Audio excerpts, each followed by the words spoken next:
Hi, welcome back to another video. So as you would have seen from the title and the thumbnail, this is the GoodReads video. Probably reading the winners, but I'm reading a book that I don't know whether it's the winner or not yet. So I'm just gonna call it the GoodReads video for now. But I just finished How to End a Love Story, and this book is nominated for debut novel and romance. What this story is about, right? It's basically Helen Zhang, the female main character, is an author whose series got so popular that it's getting adapted into a movie or a show or something like that. So she is going onto the set to make sure that the screenwriters don't totally botch up her story, and on the set she finds out that one of the screenwriters, who is Grant Shepherd, is there. He's actually like the second boss, second in charge. They have a history together. So basically when she was in high school, I believe, her younger sister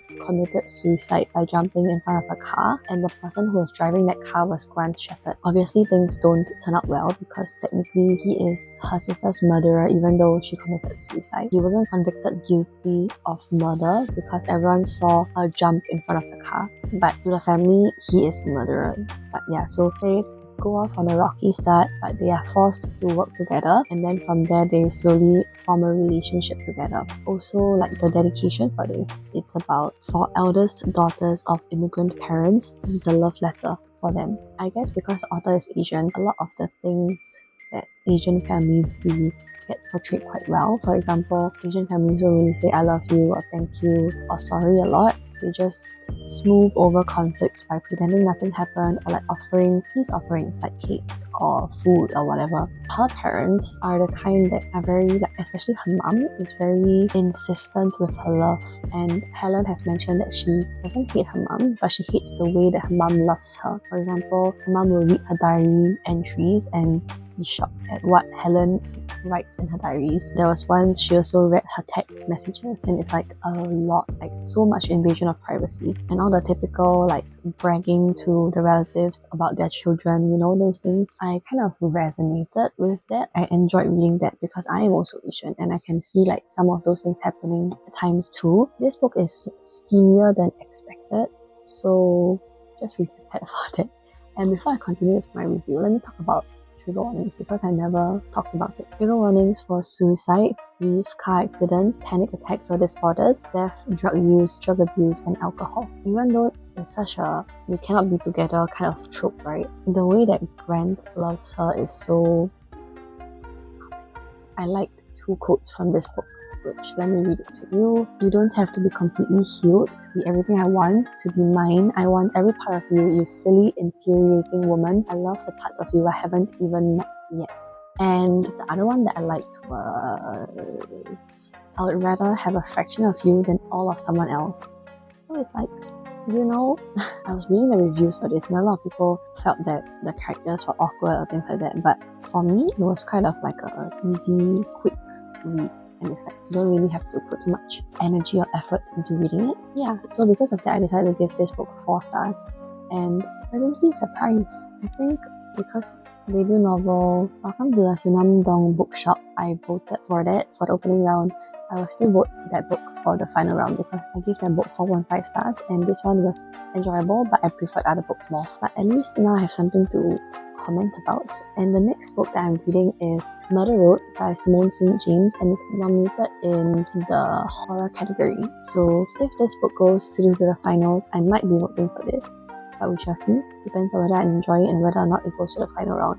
But yeah, that's where I'm at so far. I'll keep you updated. Hi, I was meaning to update this morning when there was daylight, but I obviously cannot be trusted because it is now nighttime and I forgot about it. So I came to update that I finished Murder Road by Simone St. James, which was nominated for the horror category. And let's talk about trigger warnings first. Trigger warnings for murder, blood, death, mental illness, domestic abuse, death of parent, racism, cancer, and war. This is basically a story about April and Eddie, who were on the way to this resort in, I think it's called Cold Lake Falls, in that area. And they were on the road driving in the middle of the night. April woke up from a nap and realized that it seemed like they were lost. And Eddie didn't remember how he got onto that road, but Yeah, so they were on that road trying to get back on the right track, right? When they saw a woman up ahead on the road, clearly in trouble, they stopped and picked her up, and only when she got into the car did they realize that she was bleeding a lot and she had been stabbed. So they rushed her to the hospital ahead, only for her to be dead on the scene. So they became the prime murder suspects and they get interrogated by the police and everything. I forgot to mention something. So as they were talking to her in the car, there were headlights in the distance racing towards them, and at last the woman was saying, "I'm sorry, he's coming." So they were trying to figure out like what happened to this lady, and then they found out that there have been a lot more deaths on that road called Atticus Road or something like that. They're just trapped there until they figure out what happens. So this was spooky. Because it's nominated for horror, it's really like the spooky, not like afterwards actually turned out to be actually not what we thought. But I decided to give this book 3.25 stars because I wasn't super freaked out by this, and I was just like, okay, I'm just reading for the sake of finding out what actually happened to all these people that died on the road and who was actually behind it. I did feel like slightly surprised at one point, but apart from that, it's kind of mediocre, so I decided to not vote for this book in the horror category, sadly. But yeah, I don't think 3.25 stars should be my vote. So that's all I'm gonna say for this book and category. Hi. I need to speak really softly because I need to rush, but my family is home.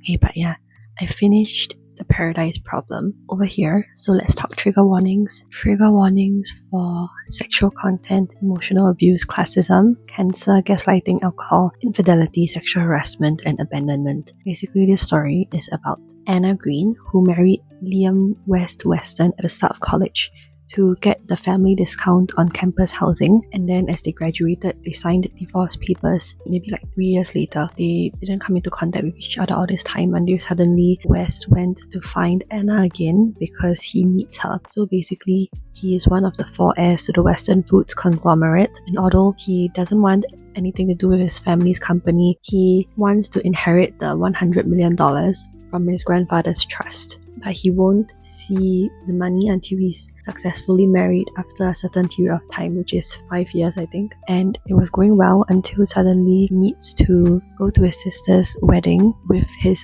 wife Anna. So then it's kind of like Crazy Rich Asians. They go to this island called Pulau Chinga in Indonesia. They're on it together, trying to pass off as a married couple, happily married for 5 years, for him to get his money and for her to get some money out of it also. Because she is a struggling artist and she has a father to take care of with a medical condition. Anna is a very feisty and foul-mouthed character, so it's like a little bit interesting. But overall I only gave this book 3 stars because I was kind of like meh about this, and it kind of reminded me of Crazy Rich Asians, but not much else. Like their chemistry was fine, and I really hated like during the steamy scenes she referred to his penis as his goddamn, and it gets repeated a lot. I'm seeing it in different light now because of this book. So yeah, not my favorite Christina Lauren, but yeah, just wanted to read it for this video. And so next book that I borrowed was Map of the Other Lands that I have. I'll show you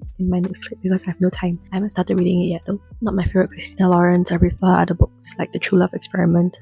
Okay guys, it's back to the GoodReads video. We are here to discover which books won the 2024 GoodReads Choice Awards. Let's just click into the fiction category first. The suspense is killing me. How long is this going to take? I'm very happy with the choice, with the book that won. Okay, we are going to be reading The Wedding People by Alison. Oh, welcome to the Hyunamdong bookshop didn't win, but I wanted to read The Wedding People also, so you can't choose everything. I loaded it on my phone instead, so we're gonna try to avoid spoilers but also show you my screen. Yeah, so as mentioned, Wedding People won with 94k votes, 94,733. And welcome to the Hyunamdong bookshop, which was my choice. Came in third, 51k votes, almost 52k. I would still recommend Welcome to the Hyunamdong bookshop, but we'll read Wedding People and find out. Then let's go to the next category, historical fiction. The Women by Kristin Hannah won. Yeah, I don't think I'm going to read this because I don't really read historical fiction anymore. But here is the ranking if you're interested. And then, okay. Mystery thriller. Oh my god. Oh, wait, what? My prediction didn't come true. The God of the Woods by Liz Moore won. In 1975, troubled teenager vanished from her bunk. Father disappeared the same way 16 years ago. Damn, I was for sure that First Lie Wins was going to win, but it came in second with 74k votes.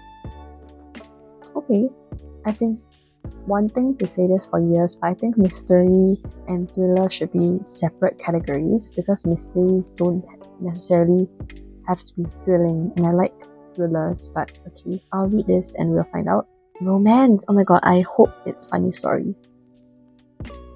Yes, Funny Story won. Oh, Just for the Summer was second and Bright was third. Okay.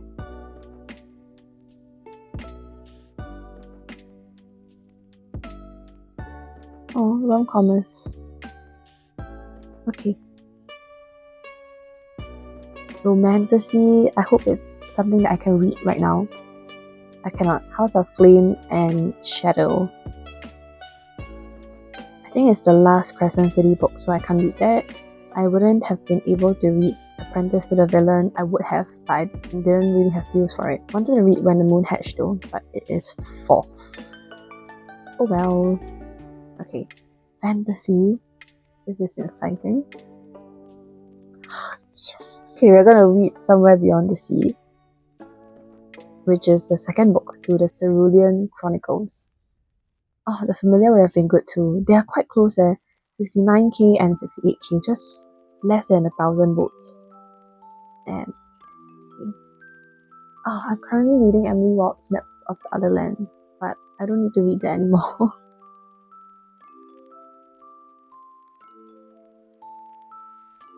Okay. Sci-fi. I hope it's the John Maas book. No! Oh, but the difference is huge. Ministry of Time. What would it be like to fall in love with a 19th century polar explorer? Oh, this sounds interesting actually. I think I'm intrigued, but this would be on my lower priority list. Horror. Interested in this category also. Oh, no, I don't want to read Stephen King. You like it darker. I wanted to read We Used to Live Here. But oh wells. Okay. Debut novel. Yeonam-dong Bookshop. How to End a Love Story won. Oh my gosh. Oh, Yeonam-dong Bookshop is on like number 5, which is so sad. It should have won. But I did read it and I thought it was okay. I think it was quite cute. I gave it 4. I enjoyed Yeonam-dong Bookshop more. Okay, I already read this book and I gave you my thoughts for it already. Audiobook. Funny Story won. Okay, good.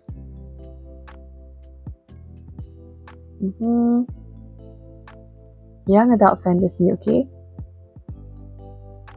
Ruthless Vows won. I read this book already, and I can't remember, but my rating will be here. But I think I preferred the first book. Yep. Okay. Young adult fiction. I was very excited about this category. Heartstopper Volume 5 won. But I voted for the reappearance of Rachel Price, which was number 2 in the ranking, a difference of like 20-something K votes. Okay, I'm not gonna read the last 3 categories, but let's just see who won. Okay, next. The Third Gilmore Girl. History of the American Bookstore. That's intriguing, but I won't be reading it. Okay, I think that's it. I'll be reading Wedding People, The God of the Woods, and Somewhere Beyond the Sea. I guess I'll read Emily Wild since I already borrowed it. I already read How to End a Love Story. I'll update you when I start reading. I think we should talk about how I almost accidentally deleted all my clips for this video.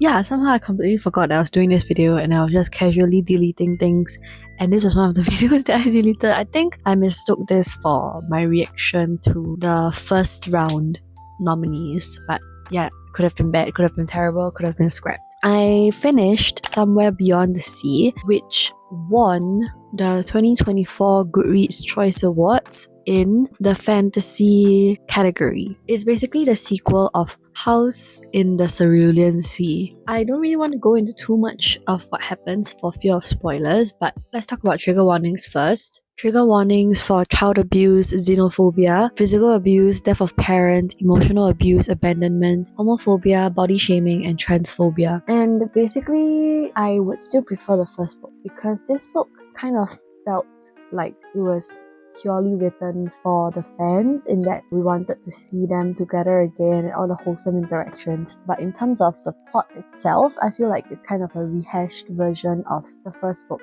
except now that we have Linus as character on the side of Arthur and the children. While it was cute to definitely see all the interactions between the different children and them with Arthur and Linus, and the cutest moment I felt like happened in the first part of the book, first chapter actually, when it was Linus's birthday and they created this present for him, and somebody actually did a fan art of it. So I'm gonna put a photo here.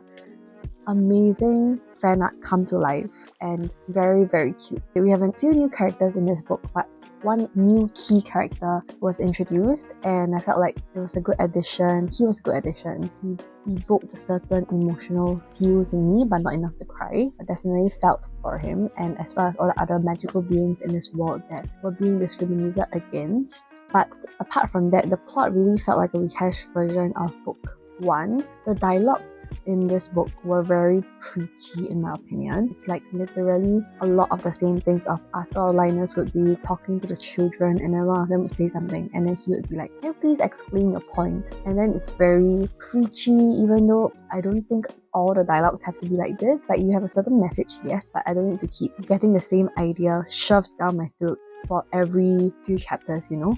It felt more like the author was trying to put across a message over and over and over again rather than me trying to focus on what's happening in the story, which kind of took me out of the story, if that makes sense. So didn't really enjoy that part, but that's my main gripe of the book, that it felt very preachy, and I'm confused because in the first book we already kind of established that, you know, like definitely we are on the children's side. We don't need to be preached again about why we need to be on the children's side. My whole talk on the issues the first book faced, I won't repeat again because I already talked about it in my previous video, but you can watch that video to hear all the full thoughts on the controversy and my kind of thoughts towards it. Controversial move on TJ Kloon's part to still release a second book despite all the controversy, but I mean, it won a GoodReads Choice Award, so I don't know. I mean, I did somewhat enjoy it. I gave it 4 stars, and 4 stars is definitely an enjoyed it rating, but definitely doesn't live up to the first book in my opinion. Yeah, so I don't know where I stand on this book. It's like good, but I don't think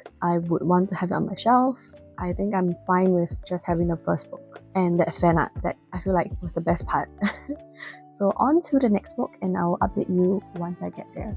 I am too lazy to take out my mic, so I'm just gonna talk to you like this. I decided to DNF Ministry of Time because I wasn't feeling it. Like, oh my god, I got into that mood where I was like, I don't want to read anything, I don't want to watch anything, and everything is boring. And I realized after I put that book down that I was suddenly very interested in life again. So for the sake of my own mental health and my well-being, I won't be reading it. I don't remember at what percentage I stopped at, but I'll put it here. It was kind of interesting in the fact that the whole story is about the UK discovering time travel is a thing, and they took people from different points in time to bring them to the present day because they were supposed to be dead in their timeline, so that wouldn't affect the whole physics or whatever. And apparently there's a romance between the characters that I'm thinking about. Like, one of them is the person that got time traveled over, and I don't know how that will work, but so far from what I read, right, the book is just them discussing what happened throughout time, like what the person missed out on. So like this whole monogram to now we have Spotify, we can play the music as long as we want, as many times as we want, and we have television, anybody can watch wherever we want, things like that. There's also a discussion of race that plays into it, like how people of race are employed and also how it works in time travel. But I was just bored, and I read reviews that were saying that nothing much happens and that the first half is better than the second half. So if I already don't like the first half, I should stop. So yeah, I will not continue with this book and I will move on to the next book.